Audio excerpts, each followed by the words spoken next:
Ma'am, जिया खान जिनके साथ भी सुशांत सिंह राजपूत जैसी घटना 2013 में हुई थी, उन्हीं की मां है राबिया खान। और जब राबिया खान आज जब मीडिया के सामने आती हैं सुशांत सिंह राजपूत के लिए जस्टिस की मांग कर रही हैं, तो आज उन्होंने ये भी खुलासा किया कि उस टाइम पे जब जिया खान के साथ भी ऐसा ही हादसा हुआ था तो किस तरीके की गंदी लैंग्वेज यूज़ की गई थी महेश भट्ट के साथ, उनके साथ। और उनसे वो ये कहते हैं कि चुप हो जाओ वरना तुम्हें भी इस तरीके से सुला दिया जाएगा। अभी कहा जा रहा है कि चुप हो जाओ।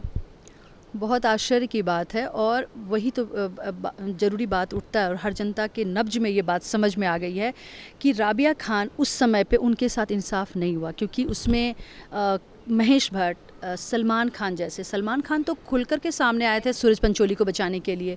तो सूरज पंचोली जैसा लड़का, उसकी एक घटनाक्रम को जिसने अंजाम दिया जिया के को लेकर के, और जिया का भी केस सुसाइड का नहीं था। अगर वो मैटर 2013 का पन्ना फिर से अगर पलटे, महाराष्ट्र पुलिस की बजाय किसी और डिपार्टमेंट को और सीबीआई को उसको दे दिया जाए, तो उसमें भी बहुत सारी चीज़ें बाहर निकल करके आएंगी।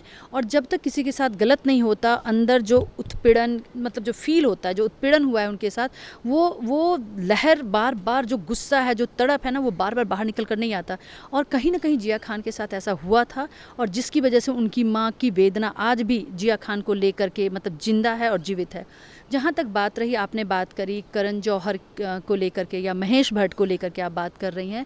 देखिए, महेश भट्ट, मैं बहुत पहले आपके साथ ही बातचीत में एक बार मैं बताई थी कि महेश भट्ट के लिए अगर मुझे कहीं कटघरे में खड़ा कर दिया जाए तो मैं भी उसमें भी मैं खड़ा होने के लिए मैं तैयार रहूँगी। महेश भट्ट पॉलिटिकली बहुत वेल कनेक्टेड है, और अगर कहा जाए तो मैं प्रूव भी कर दूँ। दूसरी बात कि ये सारे लोगों का जो तार है ये दुबई से जुड़ा हुआ है सारा, इसमें आप समझें सारा इसमें हवाला है। किस तरह से मुंबई का जो पैसा है वो इकट्ठा होकर के दुबई जाता है, और दुबई के में फिर आईफा के थ्रू फिर वो एक एक जो भी वहाँ पे, मैं आपको सिंपल भाषा में अगर समझाऊँ, देश की जनता के सामने अगर रखना चाहूँ, बेशक बहुत लोगों को समझ होगी, लेकिन इन टोटलिटी में जनरल अगर बोलूँ कि वहाँ पे जब एक कोई आर्टिस्ट वहाँ पे परफॉर्म करने के लिए जाता है, 20 करोड़ 30 करोड़ रुपया ऐसे उससे मिलता है, जिसमें कि उसको कहा जाता है कि आप 1.5 करोड़ या 25 से 50,000 रुपया रखें, 50 लाख रुपया रखेंगे, और बाकी जो है महेश भट्ट हो गए, करण जौहर जैसे, सलमान खान जैसे लोगों तक उनको दे दिया जाता है, पहुंचा दिया जाता है। और वो पैसा होता है हवाला का पैसा। हवाला क्या है? दरअसल मनी लॉन्ड्रिंग। मनी लॉन्ड्रिंग आप सब समझ रही हैं कि किस तरह से ब्लैक मनी को ग्रे एंड ग्रे से फिर फाइट किया जाता है। तो ये जो महेश भट्ट है ये बहुत बड़ा हवाला कारोबारी है। आप गुलशन कुमार को याद करें ना, नदीम के साथ नदीम श्रवण जो दो थे लोग, उसमें नदीम आज तक भागा हुआ है, तो क्या अभी तक वो तो उसकी भी जांच खुल करके वो सब कुछ भी सामने नहीं आया है? तो ये सारे के सारे लोग जो हैं, और ख़ास करके महेश भट्ट की अगर मैं बात करूं, उसमें करण जौहर भी हैं, उसमें सलमान खान भी हैं, खान ब्रदर्स तो सारे ही हैं इनफैक्ट, उसमें उनकी प्रॉपर्टी अगर आप देखें तो ये सारे के सारे लोग हवाला के पैसे से किस तरीके से लोगों को, क्योंकि हर कोई फिल्म इंडस्ट्री में सर्वाइव करना चाहता है, तो सर्वाइवल कैसे होगा? सर्वाइवल जब होगा जब प्रोडक्शन हाउस जो है वो किसी फिल्म के लिए, प्रोडक्शन के लिए हामी भरती है, तो फिर एक डायरेक्टर जो है वो निकल करके आता है और एक अच्छी कहानी के साथ वो फिल्म को बनाया जाता है। तो हमें तो ये भी कहना, मतलब लोगों को बताना यह भी ज़रूरी है कि आप खुद भी देखें कि कितनी सारी अच्छी फिल्में हमारी फिल्म इंडस्ट्री ने प्रोड्यूस की हैं, और कितने अच्छे हमारे पास कलाकार हैं, सिर्फ नाचने गाने वाले कितने लोग हैं जिन्होंने सही मायने में फिल्म बनाया और मैसेज दिया। और ख़ास करके अगर आप, एक चीज़ और भी है कि जो लोग हैं, ख़ास करके जब बायोग्राफी किसी के लिए बनती है, जैसे पान सिंह तोमर बनी, इरफान खान की बनी, और भी बहुत सारे लोग हैं जिसमें मिल्खा सिंह के ऊपर बायोग्राफी बनी। अभी एक बायोग्राफी बन रही थी, मैं रिसेंटली पढ़ रही थी, हवा सिंह, और हवा सिंह का बायोग्राफी के लिए किसको लिया गया है आपको पता है? उसमें हीरो हैं सूरज पंचोली। मैं सुप्रीम कोर्ट से और लोगों और एक, मतलब जो कानून है, जो कॉन्स्टिट्यूशन है, उसमें प्रावधान लाया जाए। कहीं ना कहीं फिल्म इंडस्ट्री में जो लोग हैं, जो सेंसर बोर्ड में बैठे हुए लोग हैं, जो सेंसर करते हैं, लेकिन उसमें एक ऐसा भी जो बोर्ड है जो फिल्मों के ऊपर डिसीजंस लेता है, उसमें उसके लिए जो लोग को, किस तरीके के लोग और किस तरीके के लोगों को रिप्रेजेंट कर रहे हैं, बहुत मायने रखेगा। सूरज पंचोली जैसा लड़का, मुझे उसके बारे में ज़्यादा बोलने की ज़रूरत नहीं, और मैं ऐसे लोगों के बारे में ज़्यादा बोलना भी पसंद नहीं करूँगी।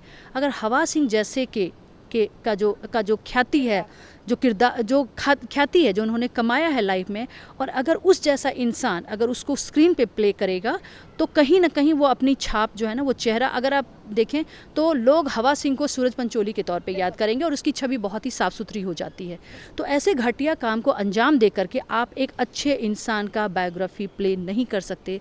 मेरी समझ से ये भी कानून में एक प्रावधान जरूरी है, जो कि होना चाहिए। फिल्म इंडस्ट्री के लिए अगर आप देखें तो, और वहाँ के लोगों के लिए कोई भी कानून नहीं है, कोई भी सेंसर नहीं है। सेंसर में थोड़ा बहुत हल्ला हंगामा मचता है, उनके लोग होते हैं, अपने तरीके से फिल्मों को कर लेते हैं। और करण जौहर और ख़ास करके महेश भट्ट, अब महेश भट्ट की बात अगर मैं कर रही हूँ तो मुझे याद आ रहा है कि महेश भट्ट ने जितने भी आप देखें सो कॉल्ड बहुत लंबे टाइम से फिल्म इंडस्ट्री में जितने भी लोग आए हैं, सभी को उन्होंने प्लेटफॉर्म प्रोवाइड किया और सभी के साथ उन्होंने बहुत अच्छे तरीके से उनको मतलब आप कहें कि यूटिलाइज़ किया है, यूज़ किया है। और एक बात और भी कि महेश भट्ट की जो बेटी हैं, जो दूसरी वाली आलिया भट्ट, पूजा भट्ट की बाद में मैं बात करूँगी, अभी तो आलिया भट्ट ज़्यादा चल रही हैं। आलिया भट्ट हो सकता है कुछ लोगों को पसंद आए। आलिया भट्ट को बार बार फिल्म इंडस्ट्री के लोग और जो क्रिटिक्स हैं खास करके, वो लोग बोलते हैं कि बहुत अच्छी कलाकार है, बहुत अच्छी अदाकारा है। प्लीज़ अगर समझिए थोड़ी सी बात कि अदाकारा किसे कहा जाता है और कौन लोग हैं बैठे हुए। गिने चुने 2, 3, 4, 5 लोग हैं फिल्म क्रिटिक्स बैठे हुए, और सारे के सारे वो फिल्म इंडस्ट्री से जुड़े हुए लोग हैं। अनुपमा चोपड़ा हैं, विधु विनोद चोपड़ा की पत्नी हैं, तरन हैं, कमल नाठा हैं, बहुत सारे ऐसे, राजीव हैं, राजीव मासांद हैं। ये जब जो लोग हैं ये सारे फिल्म इंडस्ट्री से जुड़े हुए लोग हैं, तो ये उनसे पैसा लेते हैं, वो भी हवाला का पैसा उन तक भी पहुंच रहा और उनकी जैसी बातें करते हैं। तो आलिया भट्ट में कोई एक अच्छी कलाकारा का कोई भी रंग रूप उनका मुझे समझ में नहीं आता, मुझे नहीं दिखता है, कोई अंडरस्टैंडिंग नहीं दिखती है, और उनको सारे जा कर के बोलते हैं। अच्छा, अब ये फिल्म क्रिटिक्स की बात अगर मैं करती हूँ कि फिल्म क्रिटिक्स को किसने राइट दे दिया है, किसने राइट दे दिया है कि कौन अच्छा है कौन बुरा है उसको जस्टिफाई करने का। अगर वो किसी को सुशांत सिंह का केस जैसे उन्होंने किया कि क्या अच्छे कलाकार को भी नीचा दिखाने के लिए उसको, जो कहते हैं ना कि ब्लैक स्क्रिप्ट जो लिखने वाली बात होती है, कि वो जब लिखते हैं तो उसको देखता कौन है, उसका प्रूफ चेकर कौन है, उसको कौन चेक करता है। रियल एस्टेट इंडस्ट्री में तो मीडियोकर जो बीच में होते हैं, जो भी काम करता है उसको तो लाइसेंस लेना होता है, बट ये सो कॉल्ड जो क्रिटिक्स हैं इनको कौन सा लाइसेंस दे रखा है? क्या ये कुछ गलत अगर पेश करेंगे किसी के बारे में तो इनके ऊपर कुछ कानून की तरफ प्रावधान बनता है? या बार बार हम जनता को हर चीज़ों के लिए आना पड़ेगा, या हमारे देश में कॉन्स्टिट्यूशन में भी कुछ प्रावधान होगा?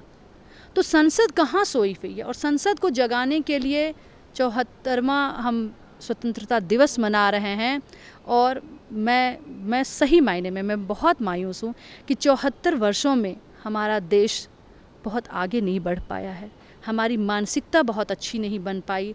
एजुकेशन को तो पूरी सिलसिलेवार ढंग से कहते हैं ना कि ध्वस्त किया गया है। स्वास्थ्य का कोरोना के टाइम पे आपने देख लिया कि कितना बुरा हाल है।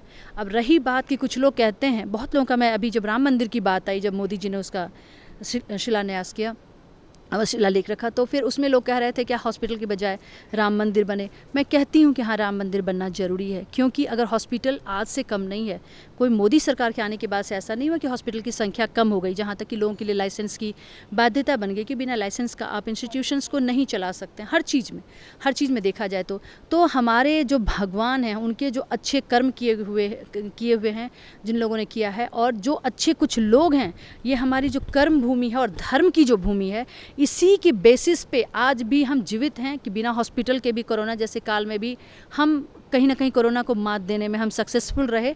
तो वो धर्म की वजह से है, और वो धर्म कुछ अच्छे लोगों का जो किया गया, जो हमारे पूर्वजों का किया गया कर्म है, उसकी वजह से हुआ। और आज भी हमारे बीच में कुछ अच्छे लोग हैं जो सेल्फ ओरिएंटेड नहीं हैं, जो सिर्फ अपने लिए नहीं सोचते। आप देखिए, अगर आप अपने लिए, जहाँ तक मेरा ख्याल है कि अगर मैं सबके लिए सोचूंगी तो मेरा ऑटोमेटिक भला होगा। लेकिन अब लोग इतने संकुचित मानसिकता के हो गए हैं कि आम समाज में भी अगर आप देखें तो कोई किसी के लिए अच्छा बोलने के लिए तैयार नहीं है। अपने बच्चों को भी वो वही सिखा रहे हैं, और बच्चों तक भी जो परिवेश में है वही बात जा रही है कि आप अपने लिए सोचें, दुनिया के लिए नहीं। अभी आपने बॉलीवुड की बात की थी, और आपने ये भी कहा कि अभी हम 74वां स्वतंत्रता दिवस मना रहे हैं, तो जिस तरीके से हमारी वायुसेना को बदनाम करने के लिए और उन पे हमेशा लांछन बनाने के लिए जो बॉलीवुड वाले फिल्म बनाते हैं, हम बात कर रहे हैं करण जौहर की, कि करण जौहर मूवी लेकर आए हैं गुंजन सक्सेना, जिसमें वो वायुसेना की छवि को एकदम बिगाड़ के रख दिया है उन्होंने। गलत तथ्य पेश कर रहे हैं जनता के सामने। इससे पहले आपने देखा होगा कि किस तरीके से सेना को बदनाम करने के लिए एकता कपूर सीरीज लाइन थी, और अब करण जौहर इस तरीके की हरकत कर रहे हैं। पैसे की आड़ में भारत को एकदम नीचे स्तर पे लाके रख देते हैं ये लोग। अभी मैं बोल रही थी कि जो गुंजन सक्सेना जो मूवी है, जो उसमें रोल प्ले कर रही हैं, वो कौन है? श्रीदेवी की बेटी हैं। तो श्रीदेवी की बेटी को लॉन्च किया जा रहा है वहाँ पे। गुंजन सक्सेना का जो है, गुंजन सक्सेना में यही बात तो कि मैं हवा सिंह की बात की ना, कि हवा सिंह का चेहरा दे करके सूरज पंचोली का चेहरा साफ कर दिया गया। गुंजन सक्सेना का सेंटिमेंट जो लोगों का उसके साथ जुड़ा हुआ है, वो श्रीदेवी की बेटी रोल प्ले करके वो अपना उसका जो बेनिफिट्स है वो श्रीदेवी की बेटी ले जाएंगी, सो दैट अच्छी मूवी उनको मिलते रहे, क्योंकि गुंजन सक्सेना के साथ लोगों का कनेक्ट है।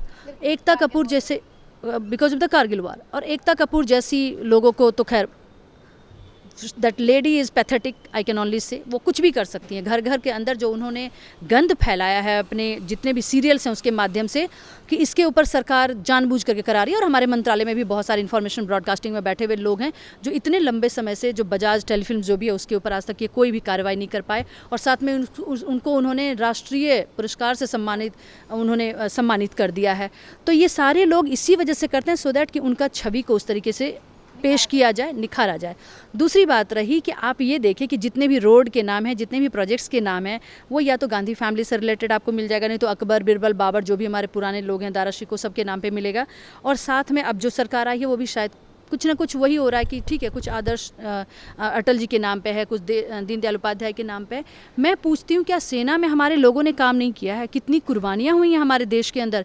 नौजवान जिनका कुछ ऐसे माता पिता थे, आपको मैं याद दिलाना चाहूँगी कि रिसेंट की घटना है, जिस समय पे ये हमारा पुलवामा की घटना के समय जो डिफ्यूज़ करते हुए, बम को डिफ्यूज़ करते हुए उत्तराखंड का एक लड़का था, वो मरा।